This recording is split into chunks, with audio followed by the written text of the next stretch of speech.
Super numeric post থাকবে না ভালো কথা, কিন্তু নিউমারিক পোস্টে যাতে যোগ্যদের স্থায়ী নিয়োগ হয় তার জন্য এই সরকার বলেছিল ক্ষমতায় এসে 1 মাসের মধ্যে আমরা সেটাকে নিশ্চিত করবো। 3.5 মাসের উপর হয়ে গেছে। সুপার নিউমেরিক পোস্ট বা অতিরিক্ত শূন্যপদ প্রত্যাহারের সিদ্ধান্ত নিল এবার রাজ্য সরকার। সরকার বদলের পর অতিরিক্ত শূন্যপদ নিয়ে বিজেপির সরকার সিদ্ধান্ত নেবে। জি 24 ঘন্টায় প্রথম খবর দেখানো হয় রাজ্য ক্যাবিনেটকে সিদ্ধান্ত নিতে জানিয়েছিল কলকাতা হাইকোর্ট। এবার তৃণমূল জমানার অতিরিক্ত শূন্যপদ তৈরি নিয়ে তুমুল বিতর্ক, যেখানে শূন্যপদ প্রত্যাহারের সিদ্ধান্ত রাজ্য সরকারের। সুপার নিউমেরিক পোস্ট বা অতিরিক্ত শূন্যপদ প্রত্যাহারের সিদ্ধান্ত রাজ্য সরকারের। সরকার বদলের পর অতিরিক্ত শূন্যপদ নিয়ে বিজেপি সরকার সিদ্ধান্ত নেবে। জি 24 ঘন্টায় প্রথম খবর দেখানো হয়। বিস্তারিত কথা বলবো, জানবো। রয়েছেন টেলিফোন লাইনে প্রতিনিধি অর্ণবাংশু নিয়োগী। অর্ণবাংশু, মধুবন্ধু, দেখো 20 জুন আমরা খবরটি করেছিলাম। সেখানে কলকাতা হাইকোর্ট বলেছিল যে তৃণমূল কংগ্রেসের সরকার যে অতিরিক্ত শূন্যপদ তৈরি করেছিল 1600 শূন্যপদ শারীরিক শিক্ষা কর্মশিক্ষার জন্য, সেই সিদ্ধান্তকে আপনারা রাখবেন নাকি আপনারা প্রত্যাহার করবেন। বিজেপি সরকার ক্ষমতায় আসার পর তারা প্রথম ক্যাবিনেটকে এই সিদ্ধান্ত নিতে বলেছিল কলকাতা হাইকোর্ট। সেই খবর করার পর আজকে কলকাতা হাইকোর্টের ডিভিশন বেঞ্চে রাজ্য সরকার স্পষ্ট করে জানিয়েছে এবং তাদের বক্তব্য এটাই যে তৃণমূল কংগ্রেস বা আগের সরকার যে সিদ্ধান্ত নিয়েছিল সেই সিদ্ধান্ত সম্পূর্ণভাবে বেআইনি। কলকাতা হাইকোর্টের সিঙ্গেল বেঞ্চ অর্থাৎ প্রাক্তন জাস্টিস বিশ্বজিৎ বসু তিনি নির্দেশ দিয়েছিলেন যে 1600 পদ বেআইনি, সেই সিদ্ধান্তেই আমরা বহাল থাকছি। সুতরাং এই 1600 পদ প্রত্যাহার করতে চলেছে কলকাতা রাজ্য সরকার। যে সুপার নিউমরিক পোস্ট দুর্নীতিকে ঢাকা দেওয়ার জন্য তৈরি করা হয়েছিল বলে আদালত মনে করেছিল, সেই 1600 শূন্য পদ এবার প্রত্যাহার করছে নতুন রাজ্য সরকার। তার কলকাতা হাইকোর্ট স্পষ্ট করে তারা জানিয়ে দিয়েছে আজকে। পদমন্ত্রী সঙ্গে থাকা অর্ণবাংশু, আরো একবার জানিয়ে রাখবো, সুপার নিউমেরিক পোস্ট অর্থাৎ অতিরিক্ত শূন্য পদ যা প্রত্যাহার করার সিদ্ধান্ত নিল রাজ্য সরকার। পূর্বতন সরকার 1600টি শূন্য পদ তৈরি করেছিল, আর দুর্নীতি ঢাকতেই তারা এই পদ তৈরি করেছিল, এমনটাই মনে করে এখনকার সরকার, বর্তমান সরকার, এবং সেই কারণেই রাজ্য সরকারের এই সিদ্ধান্ত। কথা বলবো সিপিএম নেতা শতরূপ ঘোষ এই মুহূর্তে টেলিফোন লাইনে রয়েছেন। শতরূপ বাবু, রাজ্য সরকারের এই সিদ্ধান্তকে কিভাবে দেখছেন? দেখুন, সুপার নিউমারিক পোস্টগুলো কেন তৈরি হয়েছিল আমাদের সবার মনে আছে। টাকা দিয়ে যারা চাকরি পেয়েছিল তাদেরকে যাতে চাকরিতে মোতায়েন রাখা যায় তার জন্য মমতা বন্দ্যোপাধ্যায় ঠিক করেছিলেন যে তাদেরকে চাকরি থেকে বাদ দেওয়া হবে না, বাকিদেরকে চাকরি দেওয়ার জন্য সুপার নিউমারিক পোস্ট ক্রিয়েট করা হবে।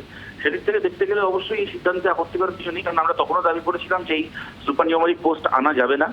যারা বেআইনি পদে চাকরিতে ঢুকেছে তাদেরকে সেই চাকরি থেকে বার করেই সেখানে যোগ্যদেরকে নিয়োগ করতে হবে, এই অবধি ঠিক আছে। কিন্তু আমরা সরকার সেদিক থেকে আমরা স্বাগত জানাচ্ছি, কিন্তু আমরা সরকারের কাছে দুটো প্রশ্ন রাখতে চাই। যে মন্ত্রিসভা বসে সিদ্ধান্ত নিয়েছিল এই সুপার নিউমারিক পোস্ট ক্রিয়েট করে ঘুষ দিয়ে চাকরি পাওয়া শিক্ষকদের রক্ষা করার, সেই মন্ত্রিসভার অনেক সদস্য, ববি হাকিম থেকে শুরু করে মদন মিত্র মন্ত্রী ছিলেন না সেই সময়, কিন্তু এমএলএ ছিলেন শাসকের, যাই হোক, সেরকম একাধিক মন্ত্রিসভার সেদিনকার সদস্য আজকে ভালো তৃণমূল, তারা আজকে শাসকের বিজেপির ছত্রছায়ায় রয়েছে। সুতরাং এই লোকগুলোর এখন কি গতি হবে, এদের বিরুদ্ধে শাস্তি হবে কিনা, তদন্ত হবে কিনা, এদের ভূমিকা খতিয়ে দেখা হবে কিনা, এক। এবং দ্বিতীয় কথা, সুপার নিউমারিক পোস্ট থাকবে না ভালো কথা, কিন্তু নিউমারিক পোস্টে যাতে যোগ্যদের স্থায়ী নিয়োগ হয় তার জন্য এই সরকার বলেছিল ক্ষমতায় এসে 1 মাসের মধ্যে আমরা সেটাকে নিশ্চিত করবো। 3.5 মাসের উপর হয়ে গেছে, এখনো পর্যন্ত সেই কাজ তো হয়নি, কোনো উদ্যোগ দেখা যাচ্ছে না। এবং গ্রুপ সি গ্রুপ ডি যারা পরীক্ষা দিয়ে গত বছর থেকে বসে আছেন তাদেরও এখনো পর্যন্ত নিয়োগের উদ্যোগ নিচ্ছে না। অতএব সরকার যেন নিয়োগটা চালু করে, এটা আমাদের দাবি। বাকি যা টেকনিক্যাল তদন্ত ইত্যাদি তো চলবেই, কিন্তু নিয়োগটা কেন এখনো চালু হলো না, কবে চালু হবে আমরা জানতে চাই। অনেক ধন্যবাদ। টেলিফোন লাইনে রয়েছেন বৈষ্ণব চট্টোপাধ্যায়, কথা বলবো তার সঙ্গে। বৈষ্ণব বাবু, রাজ্য সরকারের এই সিদ্ধান্তকে কিভাবে দেখছেন? আমরা জানি যে সরকারের কাজ হলো এমপ্লয়মেন্ট জেনারেট করা। সেখানে যদি সরকার এমপ্লয়মেন্ট জেনারেট না করে উল্টো দিক থেকে সুপার নিউমারিক পোস্ট তুলে দিয়ে আরো নতুন করে ওনারা বেকারত্ব তৈরি করেন, যারা কাজ পাচ্ছেন তাদের কাজগুলো যাচ্ছে, কাজ নেই, নতুন চাকরি নেই, তারপরে যদি কোনো রকম কোনো জায়গায় প্রভিশন থাকে সেটাকেও নষ্ট করার চেষ্টা হচ্ছে, সেটাকেও তুলে দেওয়ার চেষ্টা হচ্ছে। আসলে বিজেপি সরকারের নীতি হলো সংকোচন করা। তারা এমপ্লয়মেন্ট জেনারেট করতে পারছেন না, ওনারা কয়েকটা পরিবারের স্বার্থ দেখছেন, অ্যাজ এ হোল পাবলিকের স্বার্থ দেখছেন না। মমতা বন্দ্যোপাধ্যায় সরকার 40% কর্মসংস্থান বৃদ্ধি করেছিল মহিলাদের ক্ষেত্রে পশ্চিম বাংলায়, এটা সত্য, এটা রেকর্ডে। সেখানে দাঁড়িয়ে মহিলাদের কর্মসংস্থান নেই, পুরুষদের কর্মসংস্থান নেই, আবার নতুন করে সুপার নিউমারিক পোস্ট তুলে নিচ্ছে। সুতরাং বিজেপির নীতি বোঝা যাচ্ছে, এবং তাই জন্যই 100 দিনের এই সরকারের এই বেহাল অবস্থা। আগামী দিন আরো দেখতে থাকুন কি হতে চলেছে। জনবিরোধী, স্বার্থবিরোধী এই সরকারের কি অবস্থা।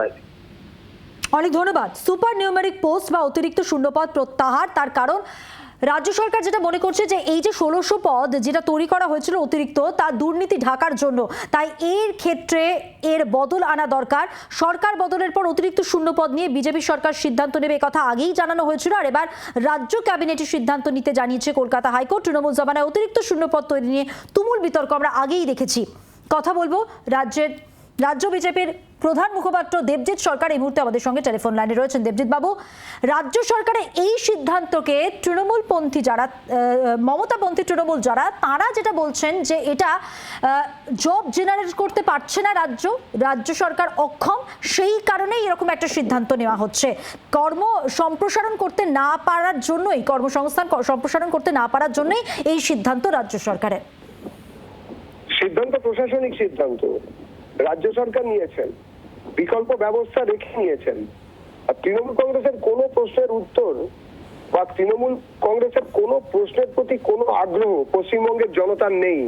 তার কারণ 15 বছর ধরে হাজারে হাজারে চাকরি, সরকারি চাকরি এরা দিতে পারেনি, সেটা পুলিশে হোক, অন্য প্রশাসনের অন্য জায়গায় হোক, ডাক্তারের ক্ষেত্রে হোক কিংবা নার্সের ক্ষেত্রে হোক। 10 বছর ধরে জজেদের, 5 বছর ধরে জজেদের নিয়োগ বন্ধ, 10 বছর ধরে আদালতের স্টাফেদের নিয়োগ এরা বন্ধ রেখেছিল। এরপরে আবার নিয়োগ নিয়ে এরা কি কথা বলবে? যেভাবে প্রশাসন চাইছেন, রাজ্য প্রশাসন যত দ্রুত সম্ভব সমস্ত প্রশাসনিক ক্যাডারকে ভর্তি করে নেওয়া হবে, যাতে কিনা প্রশাসনের কাজ নির্বিঘ্নে হতে পারে। তৃণমূল নিয়ে কারুর কোনো আগ্রহ নেই, এর কোনো কথার কোনো প্রতিষ্ঠা নেই। তার কারণ 15 বছর ধরে ওরাই কাউকে কোনো চাকরি দেয়নি। বছরের পর বছর ধরে বিভিন্ন জায়গায় নিয়োগকে বন্ধ রেখেছিল ওরাই। অনেক ধন্যবাদ। বাংলার আওয়াজ, বাঙালির আবেগ, জি 24 ঘন্টা।